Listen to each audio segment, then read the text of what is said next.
Hello everyone, welcome back to my channel. তো আজকে আমি আমার চ্যানেলে প্রায় 2 মাস পর আবার লং ভিডিও পোস্ট করছি। কিছু প্রবলেম চলছিল পার্সোনাল লাইফে, আপস অ্যান্ড ডাউনস তো চলতেই থাকে, দিস ইজ কল লাইফ। আজকের ভিডিওটা মেনলি যারা একদম বিগিনার আছো মেকআপে তাদের জন্য। সামনেই আছে দুর্গাপুজো, আর এই পুজোতে তোমরা কিভাবে নিজের মেকআপ বাড়িতে বসে করবে সেটাই আমি আজকের ভিডিওতে তোমাদের সাথে শেয়ার করব। এটাকে তোমরা আমার গো টু মেকআপ টিউটোরিয়ালও বলতে পারো। ধরো হঠাৎ করে আমার বোন এসে আমাকে বললো যে চল আজকে একটুখানি লাঞ্চে বা ডিনারে যাব, তো তখন আমি কিভাবে রেডি হব সেটাই আমি আজকে ভিডিওতে তোমাদের সাথে শেয়ার করব। মেকআপটা ভীষণই basic but long lasting. Eye লুকটাও আমি রেখেছি ভীষণই বেসিক অ্যান্ড সিম্পল, যাতে তোমরা ভীষণ ইজিলি বাড়িতে এটা ক্রিয়েট করতে পারো এবং যে কোনো ড্রেসের সাথে ক্যারি করতে পারো। তো চলো, ইন্ট্রোটা অলরেডি অনেক বড় হয়ে গেছে। মেকআপটা এবার স্টার্ট করা যাক। Let's go. আজকে আমি চেষ্টা করেছি যতটা সম্ভব ডিটেলে তোমাদের সঙ্গে পুরোটা শেয়ার করার। তো চলো, ফার্স্টে আমি ক্লিনজিং করে নিচ্ছি। এখানে আমি ইউজ করেছি ফক্সটেলের একটা ফেস ওয়াশ। তোমরা তোমাদের কাছে থাকা বা তোমাদের পছন্দের যে কোনো ফেস ওয়াশ এখানে ইউজ করতে পারো। ফেসটা খুব ভালোভাবে ড্রাই হয়ে যাওয়ার পর এখানে আমি অ্যাপ্লাই করে নিচ্ছি একটা টোনার। এখানে আমি ইউজ করছি গুড ভাইবসের একটা টোনার। মেকআপে একটা কথা মাথায় রাখবে, তুমি যতটা ভালোভাবে সময় নিয়ে তোমার স্কিন কেয়ার করবে, তোমার মেকআপ কিন্তু ততটাই ফ্ললেস হবে। টোনার কিন্তু অলওয়েজ এরকম ড্যাবিং মোশনেই অ্যাপ্লাই করবে। তো চলো, টোনারটা খুব ভালোভাবে ড্রাই হয়ে যাওয়ার পর এখানে আমি অ্যাপ্লাই করে নিচ্ছি একটা ময়শ্চারাইজার। এখানে আমি প্লামের একটা ময়শ্চারাইজার নিয়েছি। যেহেতু আমার অয়েলি স্কিন, তাই আমি এখানে একটা ওয়াটার বেসড ময়শ্চারাইজার ইউজ করেছি। তোমাদের স্কিন যদি ড্রাই হয় দেন যে কোনো হাইড্রেটিং ময়শ্চারাইজার তোমরা ইউজ করতে পারো, বাট যদি তোমাদের আমার মতো অয়েলি বা সেন্সিটিভ স্কিন হয় তাহলে আমি সাজেস্ট করবো যে কোনো জেল বেসড বা ওয়াটার বেসড ময়শ্চারাইজারই ইউজ করো। দিনের বেলার জন্য যদি মেকআপটা তুমি করছো দেন অবশ্যই ময়শ্চারাইজারের পর মনে করে একটা সানস্ক্রিন ইউজ করবে। আদারওয়াইজ বাইরে বেরোনোর সাথে সাথে সান কন্ট্যাক্টে আসলেই কিন্তু তোমার পুরো মেকআপ কালো হয়ে যাবে। সানস্ক্রিনের জন্য আজকে আমি ইউজ করেছি ডট অ্যান্ড কি ওয়াটারমেলন কুলিং সানস্ক্রিন। তোমার যদি আমার মতো অয়েলি স্কিন হয় দেন চোখ বন্ধ করে তুমি এই সানস্ক্রিনটা নিতে পারো। স্কিন কেয়ার কিন্তু আমার পুরোপুরি কমপ্লিট। এবার আমি এন্টার করছি মেকআপে, আর মেকআপের ফার্স্ট স্টেপ হলো প্রাইমার। তুমি যদি চাও তোমার মেকআপটা অনেকক্ষণ মুখে থাকুক, লং লাস্টিং হোক, দেন তোমার মেকআপ ভ্যানিটিতে তোমাকে একটা প্রাইমার রাখতেই হবে। অনেকে কিন্তু প্রাইমার হিসেবে অ্যালোভেরা জেল ইউজ করে, বাট আমি পার্সোনালি সাজেস্ট করব যে একটু ইনভেস্ট করে একটা প্রাইমার তুমি তোমার মেকআপ ভ্যানিটিতে রাখো। আর প্রাইমারের জন্য আজকে আমি কালার বার একটা প্রাইমার নিয়েছি। সেকেন্ড স্টেপ হলো কালার কারেকশন, বাট আমার ফেসে সেরকম কোনো পিগমেন্টেশন নেই, সে কারণে আমি স্টেপটা পুরোপুরি স্কিপ করে দিচ্ছি। এবার অ্যাপ্লাই করব বেস মানে foundation, but the thing is আমার কাছে আমার এক্স্যাক্ট স্কিন টোনের কোনো ফাউন্ডেশন নেই। অলওয়েজই আমি এইভাবে মিক্স অ্যান্ড ম্যাচ করে আমার সেটটা ক্রিয়েট করে নিই। সেট তো ক্রিয়েট হয়ে গেল, এবার আসা যাক ব্লেন্ডিং এ। তোমরা কিন্তু ব্লেন্ডিং এ বিউটি ব্লেন্ডার বা ব্রাশ যে কোনো একটা ইউজ করতে পারো, বাট বিগিনারদের আমি সাজেস্ট করবো বিউটি ব্লেন্ডার ইউজ করা। ব্লেন্ডারটা ইউজ করার অ্যাটলিস্ট 30 মিনিট আগে ব্লেন্ডারটা খুব ভালো করে পানিতে ভিজিয়ে দেন পুরো পানিটা স্কুইজ করে নেবে, যাতে ব্লেন্ডারের মধ্যে একটুও পানি না থাকে। তাহলে ব্লেন্ডিংটাও খুব সিমলেসলি হবে আর বেসটাও ভীষণ ফ্ললেস লাগবে দেখতে। আর হ্যাঁ, ফাউন্ডেশন কখনোই পুরো মুখে লাগিয়ে নিয়ে তারপর ব্লেন্ড করতে যেও না, এতে করে কিন্তু ফাউন্ডেশন ড্রাই হয়ে যায়, দেন ব্লেন্ড করতে খুব অসুবিধা হয়। অলওয়েজ ফাউন্ডেশন অল্প অল্প করে অ্যাপ্লাই করবে অ্যান্ড দেন ব্লেন্ড করতে থাকবে।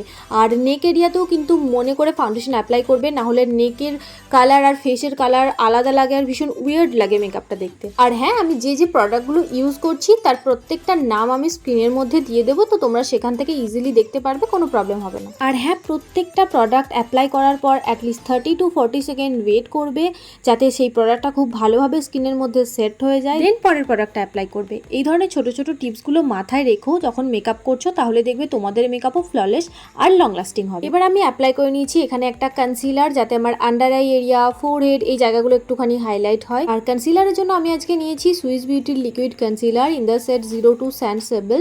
আমি কিন্তু খুব কম পরিমাণে দেখো কনসিলার নিয়েছি, কারণ আমিও চাইছি মেকআপটা একেবারে লাইট হোক। আর যে বিউটি ব্লেন্ডারটাতে আমি ফাউন্ডেশন ব্লেন্ড করেছিলাম ওই সেম বিউটি ব্লেন্ডারটা দিয়ে কিন্তু আমি কনসিলারটাও ব্লেন্ড করে নিচ্ছি। পুরো বেস মেকআপটা আমি সেট করে নিচ্ছি এনওয়েভের এই লুজ পাউডারটা দিয়ে। তোমরা কিন্তু এখানে কম্প্যাক্ট পাউডারও ইউজ করতে পারো। প্রথমে দেখো আমি পাউডারটা নিয়ে back of the hand dust off করে নিয়েছি। পাউডার সেটিং করার আগে অবশ্যই চেক করে নেবে কপালে বা চোখের তলায় কোনো রকম ক্রিজ পড়েছে কিনা। যদি ক্রিজ পড়ে দেন এইভাবে প্রথমে ব্লেন্ড করে নেবে বিউটি ব্লেন্ডার দিয়ে, দেন পাউডার সেটিং করবে। তাহলে পাউডার সেটিং করার পর ক্রিজ পড়ার কোনো রকম চান্স থাকবে না। আর যদি তোমার আমার মতো অয়েলি স্কিন হয় দেন টি জোন এরিয়াটা খুব ভালো করে পাউডার সেটিং করবে। এবার করব আইব্রো ড্রয়িং। একটা স্ট্রাকচার্ড আইব্রো কিন্তু তোমার পুরো লুককে এনহ্যান্স করে দেয়, তাই আইব্রোটা খুব ভালোভাবে ডিফাইন করা কিন্তু মাস্ট। অ্যান্ড সি, আইব্রো পেন্সিলটাই এখানে আমার ভেঙে পড়ে গেল। আমি কোনো কাজ করব আর সেটাতে ব্লান্ডার হবে না। যাই হোক, মেকআপটা তো কন্টিনিউ করতে হবে, তাই এখানে দেখো আমি একটা অ্যাঙ্গেল ব্রাশ নিয়ে নিই, আর আজকে যে শেডটা দিয়ে আমি কন্ট্রোল করব সেই শেডটাই অ্যাঙ্গেল ব্রাশের মধ্যে নিয়ে আমি আইব্রোটা ডিফাইন করে নিচ্ছি। আইব্রো কিন্তু কখনো ড্রামাটিক্যালি ড্র করবে না, জাস্ট তোমার আইব্রোতে যে গ্যাপগুলো আছে সেগুলো ফিল করে নেবে। আইব্রো তুমি যতটা ন্যাচারালভাবে ড্র করবে ততটাই কিন্তু তোমার লুকটাও ন্যাচারাল দেখতে লাগবে। তো এখানে আইব্রোটা আমার ড্র করা হয়ে গেছে, এবার করব কন্ট্যুর, ব্লাশ অ্যান্ড হাইলাইট। তার জন্য আমি এনওয়েবের এই ছোট্ট প্যালেটটা নিয়েছি, যার মধ্যে হাইলাইটার শেডটা অলরেডি ভেঙে চলে গেছে। যাই হোক, কন্ট্যুরের প্লেসমেন্টটা দেখে নাও। এই বোনটা থেকে কন্ট্যুরটা স্টার্ট হবে, এন্ড হবে তোমার আইব্রো যেখানে এন্ড হচ্ছে সেখান থেকে এই জায়গা পর্যন্ত। কন্ট্যুর আমরা মেনলি করি আমাদের ফেসে একটা স্ট্রাকচার ক্রিয়েট করার জন্য, একটা শ্যাডো ক্রিয়েট করার জন্য। তোমার যদি ভালো লাগে দেন কন্ট্যুর করতে পারো, আদারওয়াইজ তুমি কিন্তু স্কিপও করতে পারো, টোটালি আপ টু ইউ। যাই হোক, আমি আমার নাকটা এখানে হাতের সাহায্যে একটুখানি কন্ট্যুর করে নিয়েছি, যাতে আমার এই ভোঁতা নাকটা একটুখানি শার্প লাগে দেখতে আর কি। এবার আসি আমার ফেভারিট পার্ট, ব্লাশ অ্যাপ্লিকেশন। তার জন্য আমি এরকম একটা বড় ব্রাশ ইউজ করেছি। ব্লাশ অ্যাপ্লিকেশন নিয়ে আমার আলাদা করে কিছু বলার নেই, বাট তুমি যদি লিফটেড লুক চাও দেন আমি যে পজিশনে ব্লাশটা অ্যাপ্লাই করছি সেভাবেই অ্যাপ্লাই করো। তবে হ্যাঁ, ব্রাশের মধ্যে কিন্তু একসাথে অনেকটা প্রোডাক্ট নেবে না, অল্প অল্প করে প্রোডাক্ট নিয়ে তুমি তোমার ব্লাশের কালারের ইন্টেন্সিটি বিল্ড করতে পারো। অনেকটা প্রোডাক্ট নিলে সেক্ষেত্রে অনেক সময় লুকটা প্যাচি হয়ে যায়। আর এখানে আমি আমার নাকে, আমার চিন এরিয়াতেও হালকা করে ব্লাশ অ্যাপ্লাই করে নিচ্ছি, because I love blush, I just love ইট।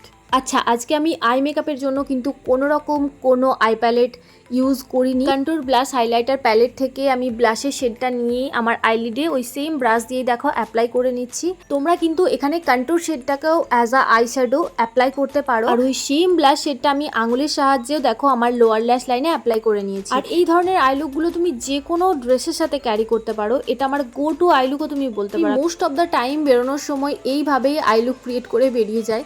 যাই হোক, এবার আমি পুরো বেস মেকআপটা সেট করে নিচ্ছি সুইস বিউটি মেকআপ ফিক্সার দিয়ে। এখানে একটা ছোট্ট টিপস দিচ্ছি, সেটিং স্প্রেটা শুকানোর আগে এইভাবে বিউটি ব্লেন্ডার দিয়ে হালকা করে ড্যাব করে নেবে, তাহলে দেখবে একটা ন্যাচারাল ফিনিশ চলে আসবে, সাথে সাথে কোনো রকম পাউডারি ভাবটা থাকবে না। এবার আমি অ্যাপ্লাই করে নিচ্ছি মাস্কারা। এখানে আমি নিয়েছি মেবেলিন কলোসাল মাস্কারা। খুব ভালো করে আমি মাস্কারাটা ডাবল কোট করে নেব। আর হ্যাঁ, অনেকেই না লোয়ার ল্যাশ লাইনে মাস্কারা অ্যাপ্লাই করে না, আমি জানি না কেন, বাট লোয়ার ল্যাশ লাইনে মাস্কারা অ্যাপ্লাই করে দেখো, তোমার আই লুকটা ইনস্ট্যান্টলি পপ আপ করবে। এবার অ্যাপ্লাই করবো হাইলাইটার। যেহেতু আমার কন্ট্যুর, ব্লাশ আর হাইলাইটার প্যালেটের হাইলাইটার শেডটা অলরেডি ভেঙে চলে গেছে, সেই কারণে আমি মার্সের এই হাইলাইটার প্যালেটটা আজকে তোমাদেরকে ইউজ করে দেখাচ্ছি। যে দুই ধরনের ব্রাশ তোমাদের দেখালাম, এই দুই ধরনের ব্রাশ দিয়ে তোমরা হাইলাইটার অ্যাপ্লাই করতে পারো। আদারওয়াইজ তোমরা কিন্তু তোমাদের ফিঙ্গার টিপ দিয়েও হাইলাইটার অ্যাপ্লাই করতে পারো, ভীষণই ভালো অ্যাপ্লিকেশন হয়। আর এখানে আমি তোমাদেরকে করেও দেখিয়ে দিয়েছি। এখানে ফেসের যে হাই পয়েন্টসগুলো আছে, like apple of cheeks, bridge of nose, inner corner, brow bone, এই জায়গাগুলো আমি হালকা করে হাইলাইট করে নিচ্ছি। অ্যাপ্লাই করব লিপস্টিক। তো তার আগে আমি লিপটা ড্র করে নিচ্ছি মার্সের একটা লিপ লাইনার দিয়ে। এটা আমার ভীষণই ফেভারিট একটা লিপ লাইনার, শেড নাম্বার আর নামটা আমি স্ক্রিনে দিয়ে দেবো, তোমরা দেখে নিও। নেক্সট আমি অ্যাপ্লাই করে নিচ্ছি মামা আর্থের একটা লিপস্টিক। তো মেকআপ আমার এখানেই পুরোপুরি ডান, আর এই হলো আমার আজকের ফাইনাল মেকআপ লুক। আমি চেষ্টা করেছি আজকে যতটা ডিটেলে সম্ভব তোমাদেরকে মেকআপটা দেখানোর, সাথে কিছু ছোট ছোট টিপসও শেয়ার করেছি, যাতে ডিউরিং মেকআপ তোমরা ওই টিপসগুলো ফলো করে তোমাদের মেকআপটাকেও লং লাস্টিং আর ফ্ললেস বানাতে পারো। এই ছিল আজকে সুপার ইজি বিগিনার লুক। তো বলো আজকের ভিডিওটা তোমাদের কেমন লাগলো? যদি ভালো লাগে তাহলে অবশ্যই একটা লাইক করে দিও, চ্যানেলটা সাবস্ক্রাইব করতে কিন্তু একদম ভুলো না, আর কমেন্ট করে জানিও তোমরা নেক্সট কি ভিডিও দেখতে চাও। আমি চেষ্টা করব সেই ধরনের ভিডিও তোমাদের জন্য নিয়ে আসার। তো আজকের ভিডিওটা আমি এখানেই শেষ করছি, দেখা হচ্ছে খুব তাড়াতাড়ি নেক্সট ভিডিওতে। Till then, tata.